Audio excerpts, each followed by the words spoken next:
दोस्तों, आज की हमारी कहानी पंजाब के पठानकोट के रहने वाले एक शख्स की है जिसका नाम मनदीप है, जो कि पेशे से एक ट्रक ड्राइवर है। तो चलिए अब ये कहानी मनदीप के पॉइंट ऑफ व्यू से सुनते हैं। लेकिन कहानी को शुरू करने से पहले, जैसा कि मैं आप लोगों से हमेशा कहता हूं कि वैसे तो आप लोगों ने बहुत सी हॉरर कहानियां सुनी होंगी, लेकिन मुझे पूरी उम्मीद है कि आज की हमारी ये कहानी सुनकर आपको सच में डर का एहसास होने वाला है। बस मेरी आपसे इतनी गुजारिश है कि आप अगर इस कहानी को पूरा सुनेंगे तो आपको सच में बहुत ज्यादा मजा आने वाला है। साथ ही अगर आप पहली बार हमारे इस चैनल पर आए हैं तो चैनल को अभी सब्सक्राइब कर लीजिए। ऐसा करने से हमारी और आपकी नजदीकियां बढ़ जाएगी और आगे आने वाली वीडियो आप तक आसानी से पहुंच जाएगी। तो ज्यादा समय ना लेते हुए जल्दी से अपनी कहानी को शुरू करते हैं। दोस्तों, मेरा नाम मनदीप है और मैं पंजाब के पठानकोट का रहने वाला हूं और पेशे से एक ट्रक ड्राइवर हूं। मुझे ट्रक ड्राइविंग का काम करते हुए आज लगभग 20 साल हो चुके हैं। लेकिन इन 20 सालों में मेरे साथ कई बार ऐसी डरावनी घटनाएं हुई हैं जिनके होने के बाद मेरा मन कई बार इस ट्रक ड्राइविंग के काम को छोड़ देने का करता है। लेकिन मेरे घर में मेरे अलावा कोई दूसरा इंसान कमाने वाला नहीं है और इसी वजह से मजबूरी में मुझे ये काम करना पड़ रहा है, क्योंकि कोई दूसरा काम करने पर ट्रक ड्राइविंग के जितने पैसे भी नहीं मिलते हैं। और इसी वजह से पैसों के लालच में मैं लगातार यह काम करते जा रहा हूँ। खैर, वैसे तो रोजाना ही कोई ऐसी घटना नहीं होती है, लेकिन कभी कभार साल में एक दो बार कुछ ऐसे हादसे हो ही जाते हैं जो कि अंदर से झकझोर देते हैं। और आज मैं आप लोगों को मेरे साथ घटी एक ऐसी ही डरावनी घटना के बारे में बताने जा रहा हूँ, जिसको सुनने के बाद आप लोगों को सच में इस चीज का एहसास होगा कि हम ट्रक ड्राइवर लोग हमेशा अपनी मौत को अपनी हथेली पर लेकर चलते हैं, क्योंकि हम लोगों को हर वक्त अपनी जान का खतरा बना रहता है। चाहे फिर वो ट्रक चलाते हुए एक्सीडेंट होने का खतरा हो या फिर ऐसी डरावनी घटनाओं में डर के मारे हार्ट अटैक आने से मरने का खतरा हो। वैसे तो मैं एक बहुत ही बहादुर और दिलेर इंसान हूं, लेकिन कभी कभी कुछ घटनाएं ऐसी होती हैं जिनके सामने हमारी बहादुरी और दिलेरी भी फीकी पड़ जाती है। और उन घटनाओं के होने के बाद हम ये सोचने पर मजबूर हो जाते हैं कि आज तो बाल बाल ही मरते मरते बचे हैं। और ऐसा विचार कई घटनाओं के होने के बाद मेरे दिमाग में कई बार आ चुका है। और आज उन्हीं घटनाओं में से एक घटना मैं आप लोगों को बताने जा रहा हूं, जो कि मेरे जीवन में घटी अब तक की सबसे ज्यादा डरावनी घटना है। और उस घटना के होने के बाद मैं पूरी कोशिश करता हूं कि मैं रात के वक्त ट्रक नहीं चलाऊं तो ही अच्छा है, चाहे मुझे दिन के समय कितनी ही दिक्कतों का सामना करना पड़े। लेकिन मैं रात के वक्त बहुत ही कम ट्रक चलाया करता हूं, और अगर चलाता भी हूं तो रात को सिर्फ 10-11 बजे तक चलाता हूं और फिर सुबह 4-5 बजे फिर से स्टार्ट कर लेता हूं। लेकिन जो बीच वाली रात का समय होता है, उस समय मैं ट्रक को अब कभी भी नहीं चलाता हूं, क्योंकि उस वक्त मेरे साथ कई बार डरावनी घटनाएं हुई थी और इसी वजह से मैंने उस वक्त ट्रक चलाना ही बंद कर दिया है। दरअसल यह बात आज से कुछ साल पहले की है। मैंने अपना ट्रक एक ट्रांसपोर्ट कंपनी में लगा रखा था और उस ट्रांसपोर्ट कंपनी से मुझे रोजाना माल भरकर ज्यादातर गुजरात के सूरत जाना होता था।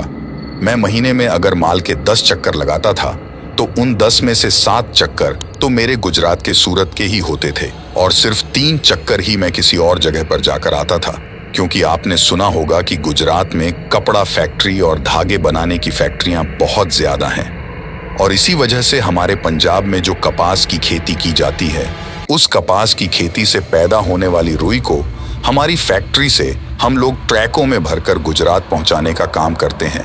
और उस वक्त मैं भी अपने ट्रक में उस रुई को भरकर ही गुजरात पहुंचाने का काम किया करता था। एक दिन की बात है, मैं अपनी फैक्ट्री के बाहर जो छोटी सी चाय की दुकान है, उसके ऊपर बैठा बैठा चाय पी रहा था। तभी मेरी ही फैक्ट्री का एक दूसरा ट्रक ड्राइवर मेरे पास आकर बैठता है और फिर हम दोनों के बीच में बातचीत होने लगती है। तभी वो मुझसे पूछता है कि तुम सूरत किस रास्ते से जाते हो। उसके पूछने पर मैं जिस रास्ते से सूरत जाता था उसके बारे में उसको बताता हूँ, और जब मैं उसको मेरे जाने वाले रास्ते के बारे में बताता हूँ तो वो मुझसे कहता है कि अरे, तुम तो बहुत लंबे रास्ते से होकर गुजरात जाते हो।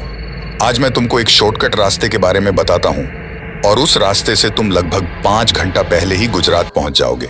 यानी कि तुम्हारे 5 घंटे का समय उस शॉर्टकट रास्ते से जाने पर बचने वाला है और बहुत ज्यादा डीजल की भी बचत होने वाली है।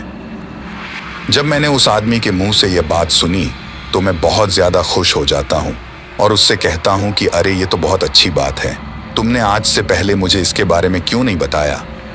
और उससे ये बात कहकर मैं उस आदमी से उस शॉर्टकट रास्ते के बारे में पूछता हूँ। मेरे पूछने पर वो मुझे उस शॉर्टकट रास्ते के बारे में अच्छी तरीके से समझा देता है। और फिर उस दिन मैंने मेरे मन ही मन में तय कर लिया था कि आज शाम को गाड़ी भरने के बाद मैं उसी रास्ते से अपने ट्रक को लेकर जाऊंगा, और अगर वह रास्ता सही लगा तो फिर आज के बाद मैं पहले जिस रास्ते से गुजरात जाता था उस रास्ते से जाना बंद कर दूंगा और इस नए वाले शॉर्टकट रास्ते से ही जाऊंगा। इसके बाद उस दिन शाम को ट्रक में माल भरते ही मैं अपनी फैक्ट्री से अपनी पर्ची कटवा कर अपने ट्रक को स्टार्ट करता हूँ और उस आदमी ने जिस शॉर्टकट रास्ते से मुझको जाने के लिए कहा था उस रास्ते की तलाश में निकल पड़ता हूँ।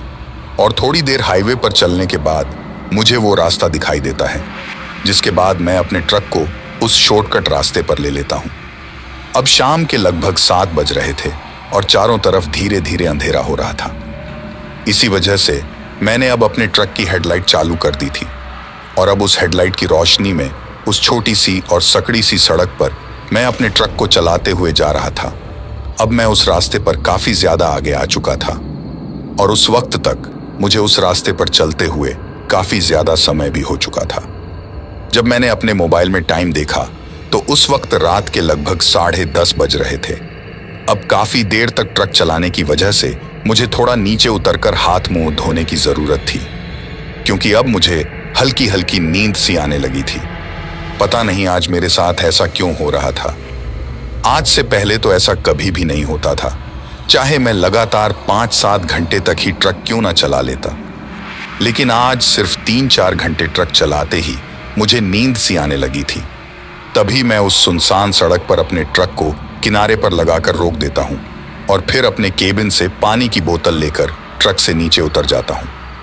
ट्रक से नीचे उतरते ही मुझे टॉयलेट करके आने का एहसास होता है और फिर इसके बाद मैं अपनी पानी की बोतल को तो वापस केबिन में रख देता हूँ और अपने ट्रक से थोड़ा दूर जाकर सड़क के बगल में ही खड़ा होकर टॉयलेट करने लगता हूँ। उस वक्त जहां पर मैं टॉयलेट कर रहा था उसके आगे सड़क के बगल में ही एक गहरी खाई सी थी और उसी खाई के किनारे पर खड़ा होकर मैं टॉयलेट कर रहा था।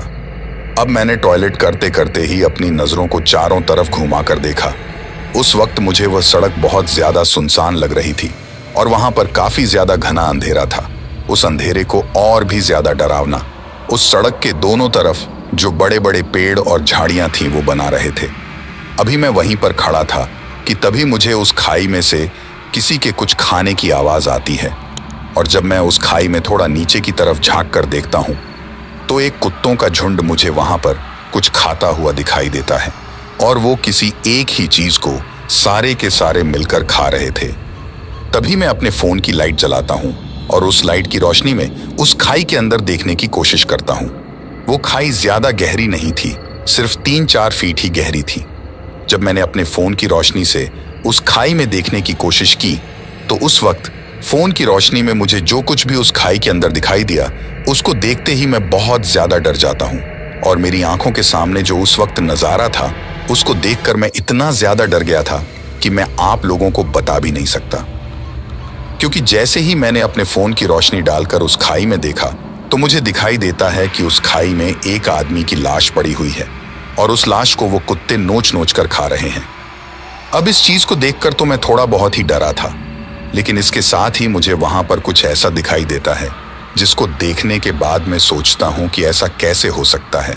और उस चीज को देखकर मैं समझ जाता हूं कि आज मैं एक बहुत ही गलत जगह पर रुक गया हूं। मैंने एक बहुत ही गलत जगह पर अपने ट्रक को रोक लिया है और अब मुझे जितना जल्दी हो सके यहां से भाग जाना चाहिए।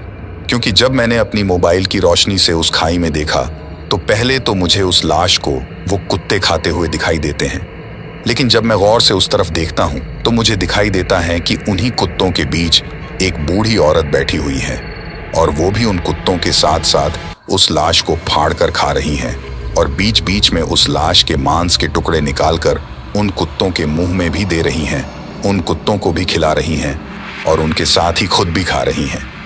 वो उस लाश को इस तरीके से खा रही थीं जैसे कि कोई इंसान किसी तरबूज को खाता है, ठीक उसी तरह। अब मैं एकटक खड़ा रहकर वो सब देख रहा था। तभी मैं मेरे मन ही मन में सोचता हूं कि अरे तू यहाँ पर खड़ा खड़ा क्या देख रहा है? अगर इस औरत ने तुझको देख लिया तो ये तुझको भी यहीं पर फाड़ कर खा जाएगी, क्योंकि उसको इस तरह से उस लाश को खाता हुआ देखकर मैं इतना तो समझ गया था, ये कोई नॉर्मल औरत नहीं है। हो सकता है कि ये कोई चुड़ैल या फिर डायन हो, लेकिन तभी पता नहीं, शायद मेरे मोबाइल की रोशनी उस औरत की आंखों में पड़ गई थी, और जैसे ही मेरे मोबाइल की रोशनी उसकी तरफ पड़ती है तो अचानक से मेरी तरफ देखती है, और जब उसने मेरी तरफ देखने के लिए अपना चेहरा मेरी तरफ घुमाया तो उसका चेहरा देखकर तो मैं थर थर कांपने लगा था और मेरे पूरे बदन से पसीना निकलने लगा था, क्योंकि उसका चेहरा दिखने में बहुत ही ज्यादा डरावना था। उसका चेहरा पूरी तरीके से सड़ा हुआ था, और इसके साथ ही उन कुत्तों की तरह ही उसके साइड के 2 दांत बाहर की तरफ निकले हुए थे, और उन्हीं 2 दांतों से वो उस लाश को फाड़ फाड़ कर खा रही थी। मैंने आज से पहले किसी भी औरत का चेहरा इतना खराब और इतना ज्यादा डरावना नहीं देखा था, और उसका चेहरा देखते ही मैं समझ जाता हूँ कि ये कोई डायन या चुड़ैल ही है। इसके बाद मैं किसी तरह हिम्मत करके फटाक से वहां से अपने कदमों को पीछे की तरफ हटाता हूँ और दौड़कर अपने ट्रक के केबिन के पास जाता हूँ, और फटाफट अपने ट्रक के केबिन में बैठकर अपने ट्रक को स्टार्ट करके वहां से फुल स्पीड में अपने ट्रक को दौड़ा लेता हूं। लेकिन अब भी मेरी आंखों के सामने वही मंजर दिखाई दे रहा था।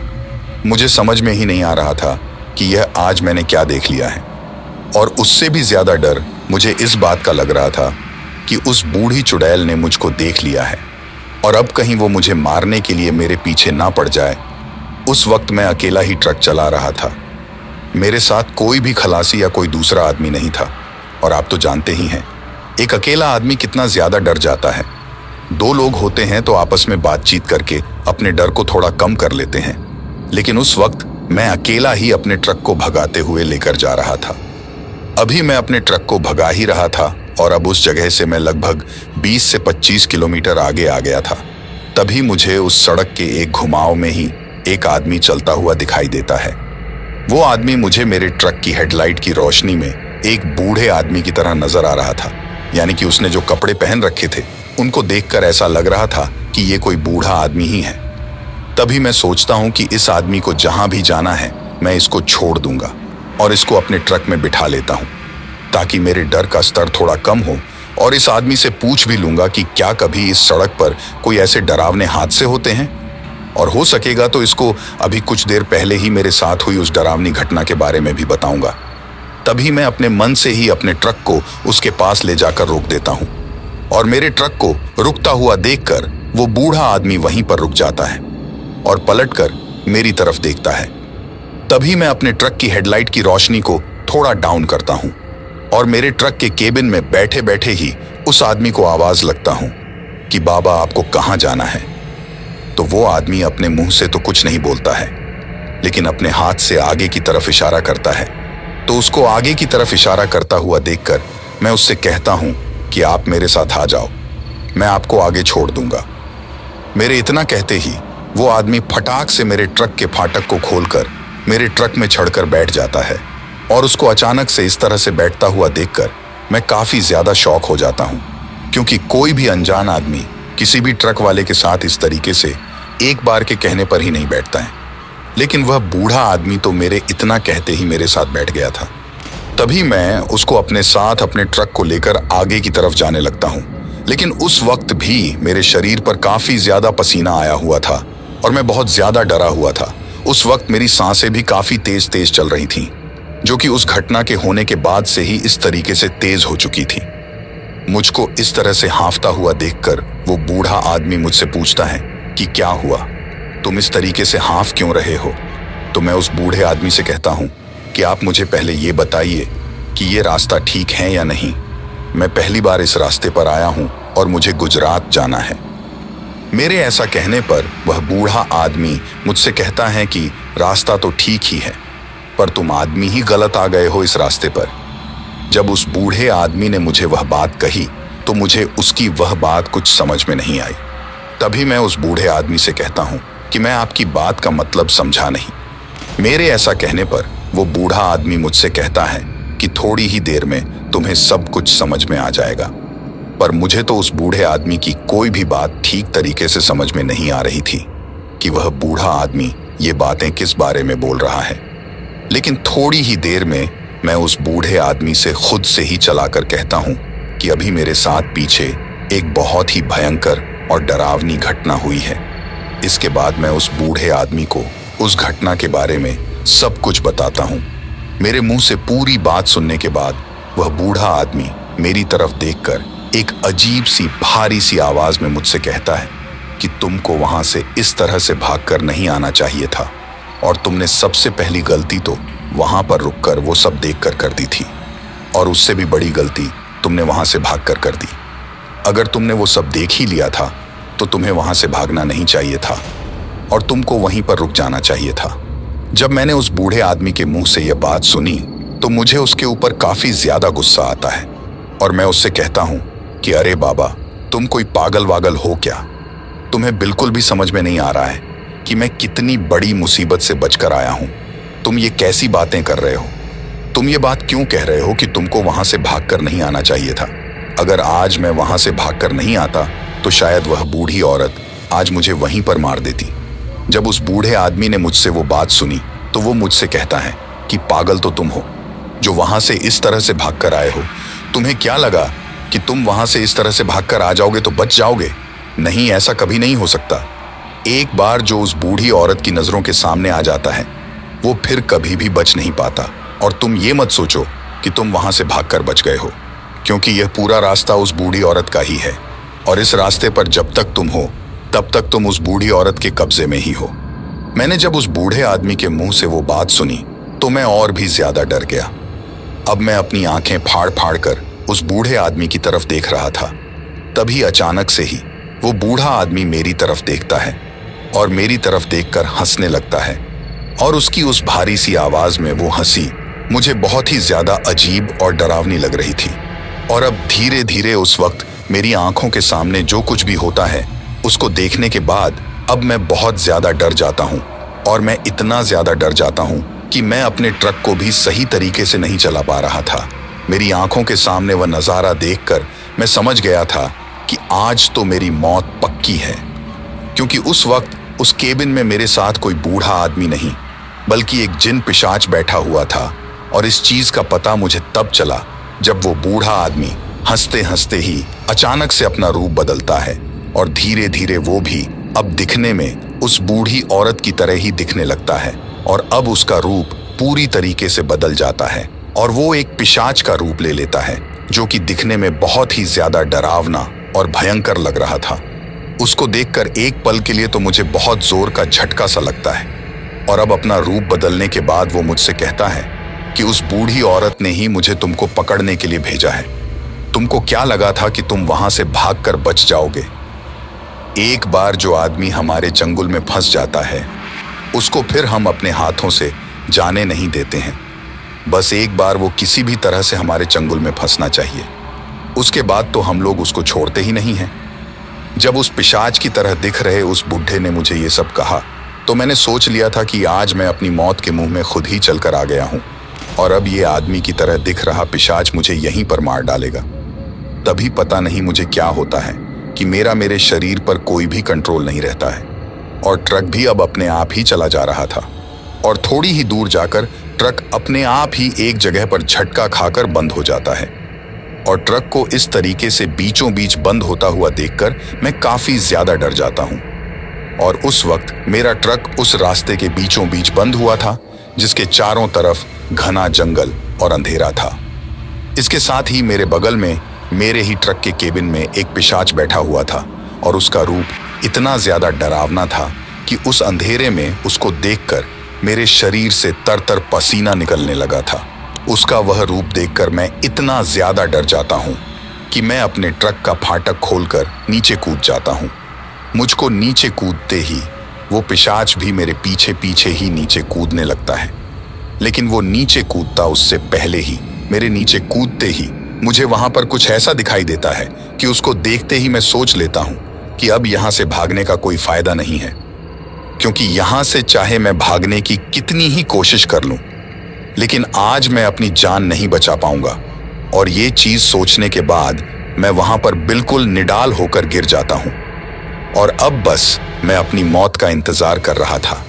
क्योंकि जैसे ही मैं अपने ट्रक के केबिन से नीचे कूदता हूं तो नीचे कूदते ही मुझे सड़क के ऊपर वहीं बूढ़ी औरत बैठी हुई दिखाई देती है, और वो मेरे इतना ज्यादा पास बैठी हुई थी कि मेरे हाथ से भी मैं उसको छू सकता था।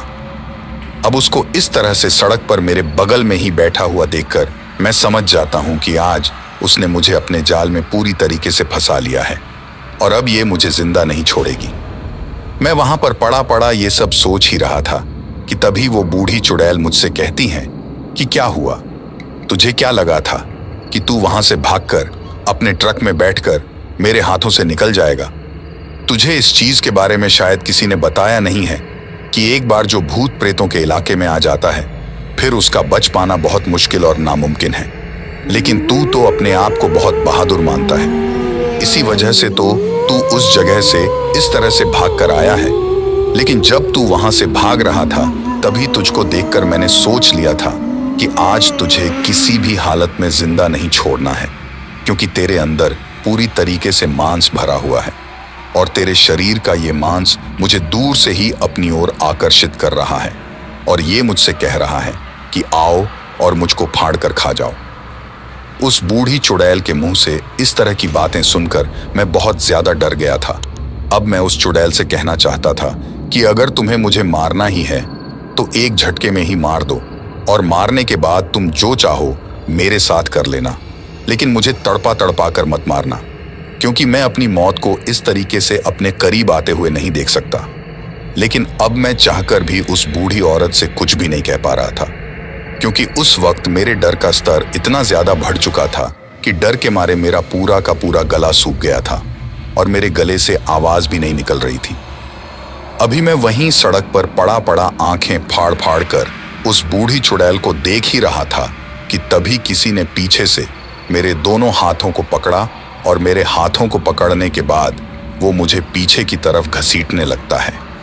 जैसे ही वो मुझे घसीटने लगता है तो मैं मेरे सर को ऊपर की तरफ करके देखता हूं तो मुझे मेरे ऊपर वहीं जिन पिशाच दिखाई देता है जो थोड़ी देर पहले मेरे साथ ट्रक के केबिन में बैठा हुआ था, और अब वो मुझे पीछे से पकड़कर घसीटते हुए सड़क के बीचों बीच लेकर जाता है और सड़क के बीचों बीच ले जाकर वो मुझे मेरे कंधों को दबाकर वहीं पर लेटा देता है और मुझको इस तरह से लेटाने के बाद वो उस बूढ़ी चुड़ैल की तरफ को इशारा करता है और उस पिशाच का इशारा मिलते ही वो चुड़ैल वहां से उठकर अजीब तरीके से चलते हुए मेरे पास आती हैं और मेरे पास आकर मेरे पैरों पर बैठ जाती हैं और मुझसे कहती हैं कि अब मैं तुझे भी ठीक उसी तरीके से फाड़ कर रख दूंगी जिस तरीके से तूने मुझे उस आदमी को खाते हुए देखा था।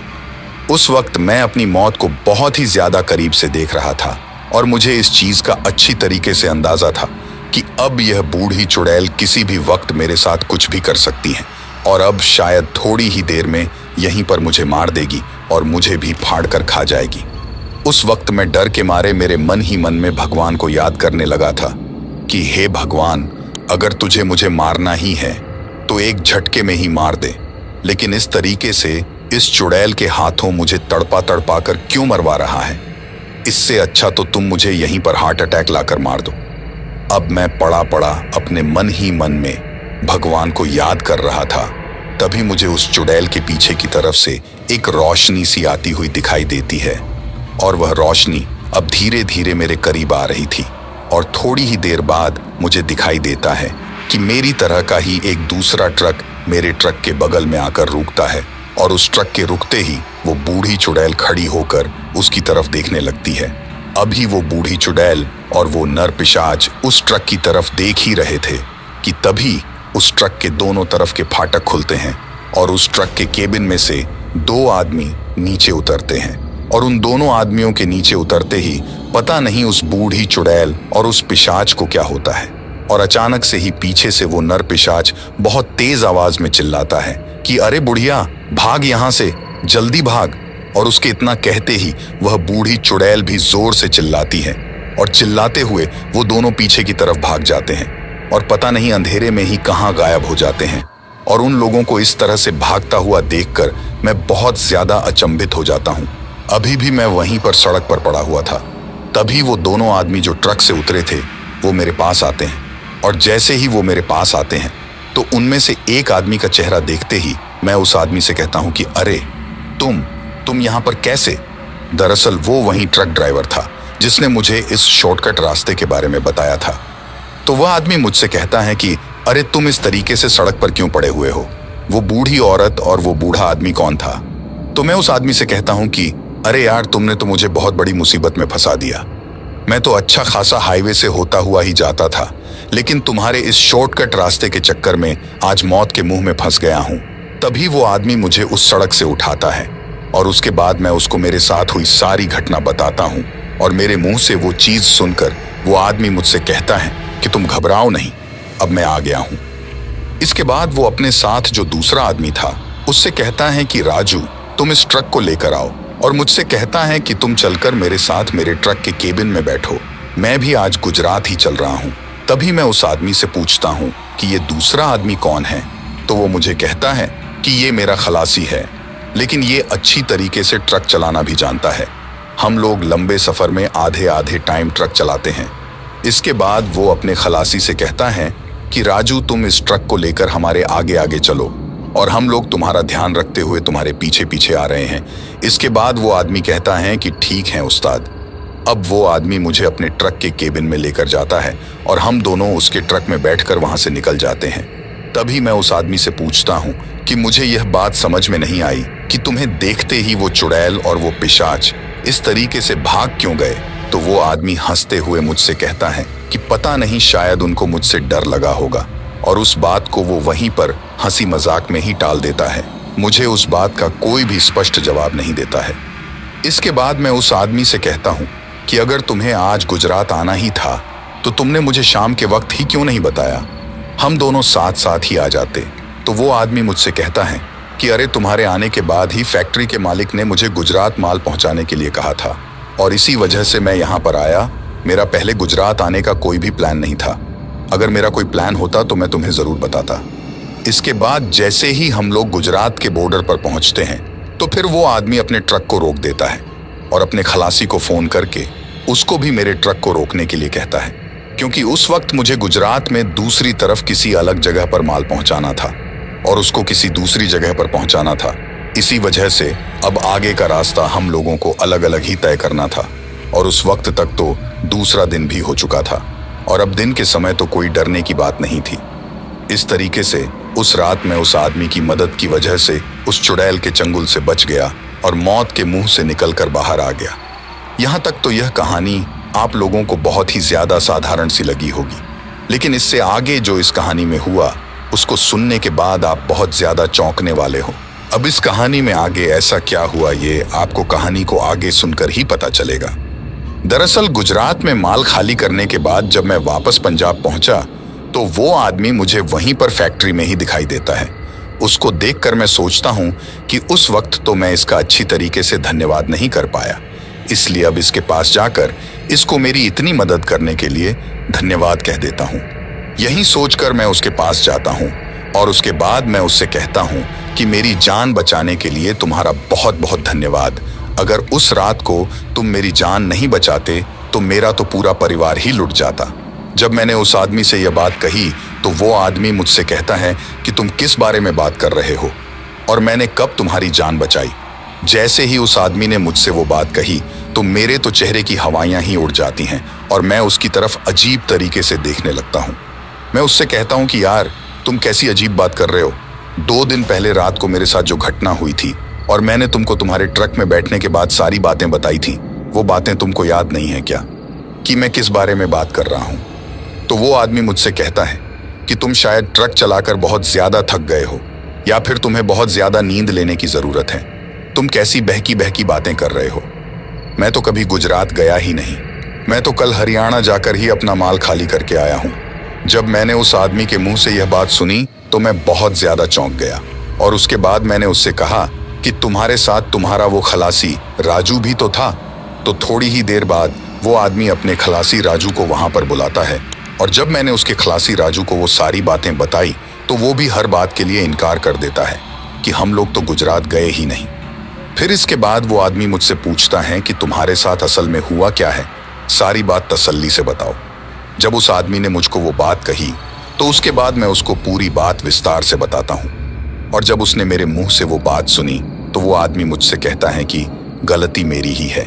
मैं तुम्हें उस शॉर्टकट रास्ते के बारे में बताते हुए एक चीज बताना तो मैं भूल ही गया था कि उस रास्ते पर कभी भी ट्रक को बीच में रोककर नीचे नहीं उतरना है।